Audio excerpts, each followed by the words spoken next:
애니어그램 상징 아마 많이들 보셨을 거예요. 그 동그라미 안에 삼각형이랑 뭐 여러 선들이 막 교차하는 그 독특한 도형 말입니다. 보통 이걸 보면 9가지 성격 유형? 이걸 떠올리시는데 혹시 이 상징 자체가 갖는 좀 더 깊은 의미랄까? 그 너머의 이야기가 궁금하진 않으셨나요? 오늘은 애니어그램 자료에서 말하는 전체성이라는 개념하고요. 또 신관하는 이야기의 그 심오한 세계관, 이걸 통해서 애니어그램 상징을 한번 새롭게 읽어보는 시간을 갖겠습니다. 단순히 성격 분류 도구가 아니라 우리 존재와 영혼의 여정을 담은 지도처럼 말이죠. 자, 그럼 이 흥미로운 탐험 지금 바로 시작해볼까요? 네, 좋습니다. 오늘 우리가 함께 살펴볼 자료들이 참 흥미로운 관점을 제시하는데요. 보통 애니어그램 하면 9가지 성격 유형, 이렇게 표면적으로 이해하는 걸 넘어서서요. 이 상징 자체가 인간 존재의 어떤 근원적인 상태, 그리고 우리가 이 땅에서 경험하는 영적인 여정 전체를 아우르는 그런 심오한 지혜를 담고 있다는 관점입니다. 먼저 애니어그램 자료를 통해서 전체성이라는 핵심 개념이랑 상징의 기본적인 구조를 좀 이해해보고요. 그 다음에 신과 나는 이야기의 세계관을 빌려와서 그 의미를 한층 더 깊게 확장해 보도록 하죠. 아마 당신께서 애니어그램을 보는 시각에 새로운 차원을 더하는 그런 시간이 될 거라고 생각합니다. 좋습니다. 그럼 첫 번째 자료, 애니어그램 내용부터 시작해볼까요? 여기서 전체성 궤도를 가장 먼저 다루던데 이 원, 서클이 갖는 의미가 아주 중요하다고 강조하고 있네요. 이게 정확히 뭘 상징하는 건가요? 그렇습니다. 애니어그램에서 이 원은요, 모든 것의 시작이자 근원이라고 봐요. 마치 만다라처럼 우주 전체, 하늘 그리고 그 안에 담긴 무한한 가능성들이 하나로 통합된 온전함 상태, 바로 전체성을 상징하는 거죠. 이 관점에 따르면 우리 각자의 내면에는 사실 9가지 모든 본질, 에센스의 씨앗이 이미 잠재되어 있다는 거예요. 아, 그러니까 우리 안에 이미 9가지 유형의 가능성이 다 들어있다. 이런 말씀이시군요. 그럼 그 원위에 찍힌 9개의 점들? 이건 뭔가요? 네, 바로 그 지점인데요. 비록 우리 안에 모든 가능성이 잠재되어 있긴 하지만 우리가 이 지구별이라는 현실 세계에 태어날 때는 그 9가지 가능성 중에 어떤 특정한 하나의 지점, 즉 고유한 출발점을 가지고 여정을 시작하게 된다는 의미입니다. 그 9개의 점이 바로 이 출발점을 나타내는 거죠. 아하. 각자 가지고 태어난 고유한 에너지적 특성, 뭐랄까 세상을 인식하고 반응하는 기본적인 필터, 그렇게 이해하시면 될 것 같아요. 흥미롭네요. 출발점은 각자 다르지만 그 근원은 결국 하나의 전체성이다. 이런 말씀이시군요. 그럼 원 안을 막 가로지르는 복잡한 선들 있잖아요. 화살표 같은 것들. 그건 뭘 의미하는 걸까요? 통합, 비통합 이런 개념과 관련이 있어 보이는데요. 네, 맞습니다. 그 선들은 바로 우리가 각자의 출발점에서 시작해서 삶이라는 여정을 걸어가면서 겪게 되는 아주 역동적인 과정을 시각적으로 보여주는 거예요. 애니어그램에서는 이걸 헥사드 역동이라고 부르기도 하죠. 삶의 과정에서 우리는 끊임없이 변화하고 움직이잖아요. 때로는 그 화살표 방향을 따라서 자신의 본질과 연결되고 잠재력을 발휘하는 통합, 인테그레이션의 상태로 나아가기도 하고요. 또 어떨 때는 스트레스나 어려움 속에서 화살표 반대 방향으로 움직이면서 자신의 본질에서 좀 멀어지는 비통합, 디스인테그레이션 상태를 경험하기도 하는 거죠. 아, 예를 좀 들어주실 수 있을까요? 9번 본질을 가진 사람이라면 이게 어떻게 나타날 수 있는 건가요? 네, 좋은 질문이세요. 예를 들어 평화롭고 수용적인 9번 본질의 사람이 통합 방향인 3번으로 나아갈 때는 자신의 가치를 좀 더 인식하고 활력 있게 목표를 추구하는 그런 모습을 보일 수가 있어요. 반대로 스트레스 상황에서 비통합 방향인 6번으로 가게 되면 평소답지 않게 좀 불안해하고 최악의 상황을 상상하면서 방어적인 태도를 취할 수도 있고요. 이런 식으로 우리는 끊임없이 내면의 역동을 경험하면서 살아갑니다. 그렇군요. 그런데 자요에서는 이 과정에서 필연적으로 모서리가 생기고 상처를 입게 된다. 이렇게 말하는데요. 사실 상처라고 하면 보통 좀 부정적인 느낌이잖아요. 피하고 싶고 뭐 없애고 싶은 그런 거 아닌가요? 물론 상처 자체는 고통스럽죠. 하지만 애니어그램 관점에서 주목하는 부분은 이 상처가 단순히 부정적인 경험으로만 끝나는 게 아니라는 점입니다. 오히려 이 모서리에서의 부딪힘, 그리고 그로 인한 상처가 우리를 더 깊은 자기이해와 성장으로 이끄는 매우 중요한 에너지원이 될 수 있다는 거예요. 자료에서도 인용된 비 온 뒤에 땅이 굳는다는 속담처럼요. 우리가 상처를 외면하지 않고 직면하고 또 이해하려고 할 때 그 경험을 통해서 우리는 역설적으로 더욱 단단해지고 성숙해진다는 거죠. 와, 그리고 궁극적으로는 잃어버렸던 본래의 전체성으로 다시 회복해 나아갈 힘을 얻게 된다는 겁니다. 와. 상처가 성장의 동력이 된다는 발상, 이거 정말 새롭게 다가오네요. 단순히 나를 어떤 유형으로 규정하는 틀이 아니라 이런 상처와 역동성까지 다 끌어안고 온전함을 향해 나아가는 여정의 지도다. 이렇게 애니어그램을 바라봐야 한다는 말씀이시군요. 네, 정확합니다. 그것이 인여그램 관점에서 이 상징을 이해하는 핵심 중 하나라고 할 수 있습니다. 이 지도는 우리에게 당신은 딱 이런 사람이야 라고 낙인 찍는 게 아니라 당신은 지금 이런 여정을 가고 있고 또 이런 방식으로 성장해서 전체성을 회복할 수 있다고 안내해주는 역할을 하는 거죠. 알겠습니다. 상처를 통한 성장이라는 관점 잘 기억해 두겠습니다. 그럼 이제 두 번째 자료, 신과 나눈 이야기, 세계관으로 넘어가서 이 애니어그램 상징을 좀 더 깊이 파고들어 볼까요? 이 자료에서는 절대계, 상대계, 이원성, 삼원성 이런 개념들이 나오는데 이게 애니어그램 상징과 어떻게 연결되는 건지 정말 궁금합니다. 좀 더 자세히 설명해 주실 수 있을까요? 네, 신과 나눈 이야기의 세계관은 애니어그램 상징의 의미를 우주적이고 영적인 차원으로 확장해서 이해하는데 아주 흥미로운 틀을 제공해 줍니다. 핵심 아이디어 중 하나는 이런 거예요. 모든 것이 하나이고 완전하며 분리가 없는 상태, 즉 절대계에 존재하는 신 혹은 근원 존재가 스스로를 그냥 머리로 아는 개념으로서가 아니라 직접 체험으로서 알기 원했다는 겁니다. 절대계에서는 모든 게 그냥 하나니까 비교하거나 대립할 대상 자체가 없어서 스스로를 경험할 수 없었다 이런 건가요? 바로 그거죠. 뜨거움을 알려면 차가움이 있어야 하고 빛을 알려면 어둠이 있어야 하듯이 말이죠. 절대계의 온전함 속에서는 스스로를 체험적으로 인식할 만한 자기 아닌 것, 즉 상대적인 것이 존재하지 않았다는 거예요.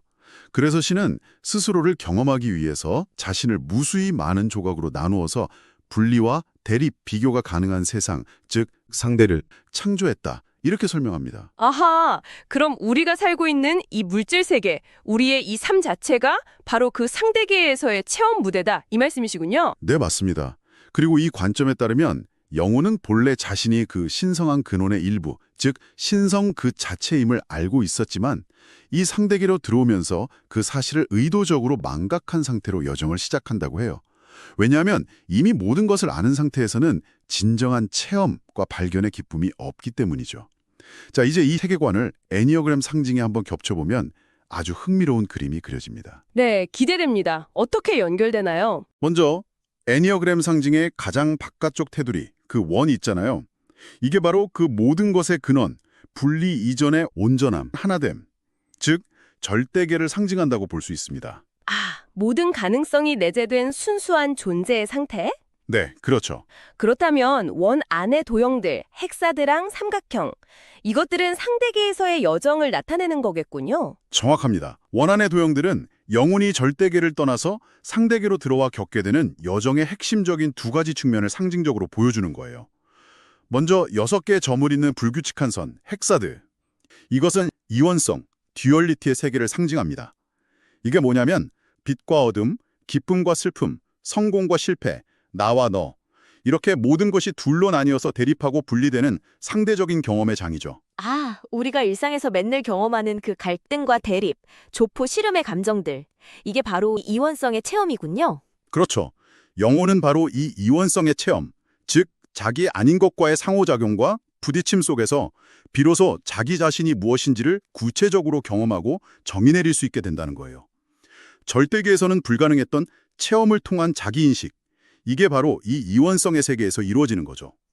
헥사드의 그 끊임없는 움직임, 아까 말한 통합과 비통합의 역동적인 과정이 바로 이 물질계에서의 순환과 변화, 도전과 성장의 모습을 반영한다고 볼 수 있습니다. 아까 이야기 나눴던 상처 역시 이 이원성의 경험에서 비롯되는 필연적인 결과이자 동시에 성장의 촉매제가 되는 것이고요. 그렇군요. 헥사드가 이원성의 체험을 통한 자기 발견의 과정이라면 원안의 또 다른 도형인 삼각형, 트라이앵글, 뭘 의미하는 걸까요? 네, 삼각형은 이원성을 넘어서는 더 높은 차원의 의식, 즉 통합과 합일의 가능성을 상징합니다. 삼원성은 이것과 저것이라는 이원적인 대립을 넘어서서 그 둘 모두를 포함하고 지탱하면서 조화시키는 제3의 힘 혹은 사이공간, 인비트윈을 의미한다고 볼 수 있어요.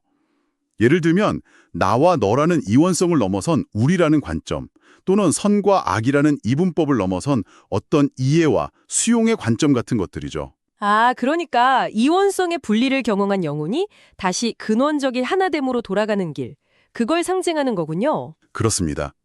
영혼은 헥사드가 상징하는 이원성의 분리와 대립을 충분히 경험하고 난 후에야 이 삼각형이 상징하는 삼원성의 힘을 통해서 자신이 본래 하나였음을, 자신의 근원적인 신성을 다시 기억해내고 재구성하기 시작한다는 거죠. 와, 그럼 애니어그램의 9개의 점이라는 게 단순히 성격 유형의 출발점일 뿐 아니라 이 장대한 우주적인 드라마, 그러니까 신성을 잠시 잃고 이원성의 세계로 와서 나를 체험하고 헥사드, 마침내 다시 삼원성의 합의를 통해서 신성을 기억해내는 그 9가지 고유한 영혼의 여정? 9가지 루트라고 해석할 수도 있겠네요. 와, 바로 그 지점입니다. 정말 잘 짚어주셨어요.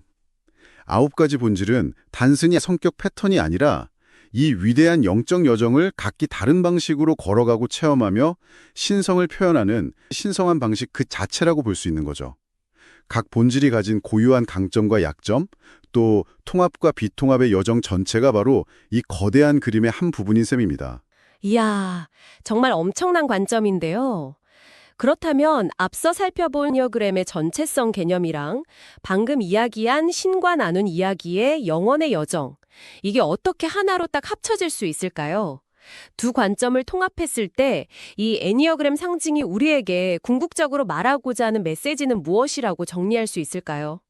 두 관점은 마치 같은 산을 다른 등산로로 오르면서 서로 다른 풍경을 보여주지만 결국에는 같은 정상에서 만나는 것 같다고 생각해요. 애니어그램 상징이라는 하나의 지도를 통해서 인간 존재와 영적 성장에 대한 같은 진실을 서로 다른 각도와 깊이로 조명하고 있는 거죠. 좀 더 구체적으로 설명해 주신다면요. 어떻게 다르면서 같은 거죠? 애니어그램의 관점은 우리에게 이 여정의 구체적인 지도와 실질적인 과정을 제공한다고 볼 수 있어요. 전체성이라는 근원적인 상태에서 출발해서 각자의 출발점, 즉 9가지 본질에서 시작된 여정이 어떻게 헥사드 역동, 즉 통합과 비통합을 통해 전개되는지, 그 과정에서 어떤 모서리와 상처를 만나게 되고 또 그것을 어떻게 성장의 동력으로 삼아서 다시 절대성으로 나아갈 수 있는지를 아주 구체적으로 보여줍니다. 마치 내비게이션처럼요. 현재 위치, 경로, 목적지로 가는 방법, 이런 걸 알려주는 거죠. 아, 내비게이션. 그렇다면 신과 나눈 이야기의 세계관은 어떤 역할을 하는 건가요? 이 여정 전체에 궁극적인 의미와 목적, 그러니까 왜라는 질문에 대한 답을 제공한다고 할 수 있습니다. 왜 우리는 절대계를 떠나서 이렇게 불완전하고 때로는 고통스러운 상대계에서의 삶을 경험해야 하는 걸까? 왜 영혼은 자신의 신성을 망각하고 이온성의 분리와 갈등을 겪어야만 하는가? 그 답은 바로 그 체험을 통해서만 자신의 신성한 본질을 머리로 아는 개념이 아니라 가슴으로 느끼는 실제 경험으로 알고 이해하고 더 나아가 새롭게 재창조할 수 있기 때문이라는 겁니다. 절대계에서는 불가능했던 체험을 통한 자기인식과 창조, 이것이 바로 이 여정의 핵심 목적인 거죠. 와, 정말 감탄이 나오네요. 두 관점을 합쳐보니까 그림이 완전히 달라지는 것 같습니다. 그러니까 애니어그램은 단순히 나는 어떤 사람인가, 이걸 아는 심리 도구를 넘어서서 신과 나는 이야기에서 말하는 그 장대한 영혼의 목적, 즉 분리, 이원성, 헥사드를 통해서 자기를 체험하고 그 체험을 통해 다시 전체, 절대계, 삼원성을 기억하고 통합해 나가는 그 과정을 우리 각자의 구체적인 삶의 여정 속에서 아주 생생하게 보여주는 영혼의 내비게이션이다. 이렇게 말할 수 있겠군요. 네, 정확히 그렇게 표현할 수 있습니다. 애니어그램은 그 거대하고 어쩌면 좀 추상적으로 들릴 수 있는 영적인 진실을요, 우리가 일상에서 느끼는 감정, 관계, 행동 패턴이라는 매우 구체적인 언어로 번역해서 보여주는 참 놀라운 도구인 셈이죠. 또 반대로 생각해 볼 수도 있어요. 신과 나는 이야기는 애니어그램의 9가지 본질들이 각자 걸어가는 그 영적 성장과 통합의 여정을 아주 심오하고 철학적인 틀 안에서 집약적으로 설명해주는 핵심 원리라고도 할 수 있습니다. 자료에서도 언급되었듯이 9가지 본질은 이 위대한 영적 드라마를 펼쳐내는 9가지 다른 방식이자 신성한 표현 그 자체입니다. 각 본질이 경험하는 삶의 초대와 유혹, 좌절과 성장 과정, 하나하나가 바로 이 영혼의 여정을 반영하는 거울과도 같다고 할 수 있죠. 아, 오늘 정말 깊이 있는 탐험이었습니다. 애니어그램 자료와 신과 나눈 이야기의 세계관을 통해서 애니어그램 상징이 품고 있는 놀랍도록 깊고 넓은 의미를 함께 살펴봤습니다. 전체성에서 시작해서 상처를 통해 성장하고 다시 전체성으로 돌아가는 여정의 지도라는 것, 그리고 그것이 곧 분리를 통해 합의를 체험하고 신성을 기억해가는 영혼의 우주적 여정이라는 것을 알게 되니까 애니어그램이 정말 새삼 다르게 보입니다. 네, 맞습니다. 애니어그램은 우리 자신과 세상을 이해하는 방식을 근본적으로 바꿀 수 있는 그런 잠재력을 지닌 지혜의 도구라고 생각해요. 오늘 우리가 나눈 이야기처럼 애니어그램 상징이 이원성의 경험, 헥사드를 통해 삼원성의 합일, 삼각형, 즉 잊었던 우리 안의 신성한 원을 다시 발견하고 기억해가는 영혼의 여정을 그린 지도라면 이제 당신 스스로에게 한번 이런 질문을 던져보는 것은 어떨까 싶습니다. 어떤 질문인가요? 지금 당신의 삶에서 반복적으로 경험하고 있는 어려움, 혹은 갈등, 아니면 분리감 같은 이원성의 측면은 무엇인가요? 그리고 혹시 바로 그 경험들이 당신을 더 깊은 내면의 통합과 온전함, 즉 당신 안에 이미 존재하는 그 삼원성의 지혜로 나아가도록 이끌고 있는 신호이자 초대는 아닐까요? 이 질문에 대한 답을 찾아가는 과정에서 당신의 애니어그램 여정이 더욱 풍요롭고 의미 있게 펼쳐지기를 바랍니다.